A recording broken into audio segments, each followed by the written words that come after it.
Bonjour à toutes et à tous, bienvenue dans le Journal Décrypté, votre émission d'analyse et de réflexion sur les grands enjeux politiques du continent africain. Aujourd'hui, nous revenons sur un constat qui dérange l'Union africaine censée incarner la voix et la souveraineté du continent semble de plus en plus impuissante face aux crises qui secouent ses propres membres.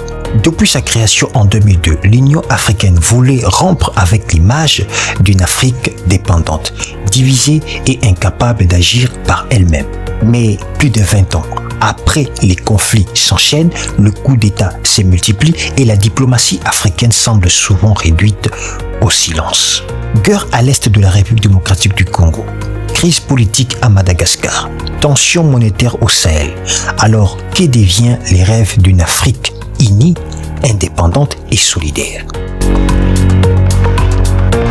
Vous écoutez le journal Décrypté, je suis Patiano Bamiko et dans ce numéro, nous allons poser la question. L'Union africaine est-elle encore capable de défendre les intérêts de ses partenaires africains?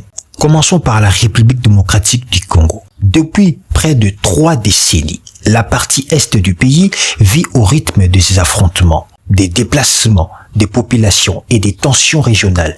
Le mouvement rebelle du M23, soutenu selon Kinshasa par le Rwanda, continue de s'aimer la désolation. Pourtant, l'Union africaine, malgré les sommets et les déclarations, peine à imposer une solution concrète. Où sont les troupes africaines promises? Où sont les sanctions contre les acteurs de la déstabilisation? Pendant que la population meurt et fuit, l'Union africaine multiplie les réunions mais sans véritable impact sur le terrain.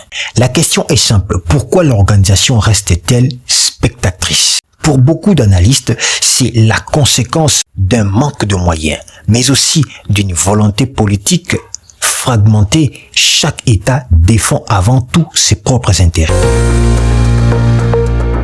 Direction maintenant Madagascar. Une île au cœur de l'océan Indien, riche de culture et d'histoire, mais aujourd'hui plongée dans une nouvelle incertitude politique.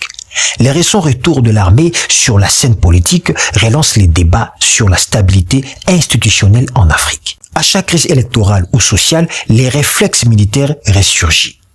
Pourtant, l'Union africaine censée condamner fermement toute prise de pouvoir par la force se contente souvent de suivre la situation avec attention. Une formule devenue tristement célèbre dans ses communiqués. Et derrière ces mots, un silence coupable. Où est la fermeté africaine? Où est la solidarité démocratique? Au Sahel, un vent de rupture souffle. Après les coups d'État au Mali, au Burkina Faso et au Niger, un nouveau projet symbolique se dessine. Abandonner les francs CFA et créer une nouvelle monnaie indépendante. Cette décision perçue par certains comme un pas vers la souveraineté économique traduit aussi une profonde méfiance envers les institutions régionales et même continentales. L'Union africaine reste silencieuse, alors que ces pays redessinent seuls le contour d'une nouvelle Afrique de l'Ouest. Le message est clair. Si l'Union africaine n'agit pas, d'autres le feront à sa place. Une fracture est en train de se creuser entre les États du Nord et ceux du Sud du Sahara. Et derrière cette fracture, une question identitaire. Quelle Afrique voulons-nous? Alors, face à ces crises multiples, faut-il parler d'une Union africaine impuissante ou simplement d'une Union en quête d'elle-même? Certains estiment qu'il faut une réforme profonde, une union plus politique, plus indépendante, moins dépendante de bailleurs extérieurs. D'autres pensent qu'il faut répartir de base, écouter les peuples, redonner du sens à la solidarité, bâtir une diplomatie du courage et non de la prudence. L'Afrique n'a jamais manqué de ressources ni d'intelligence.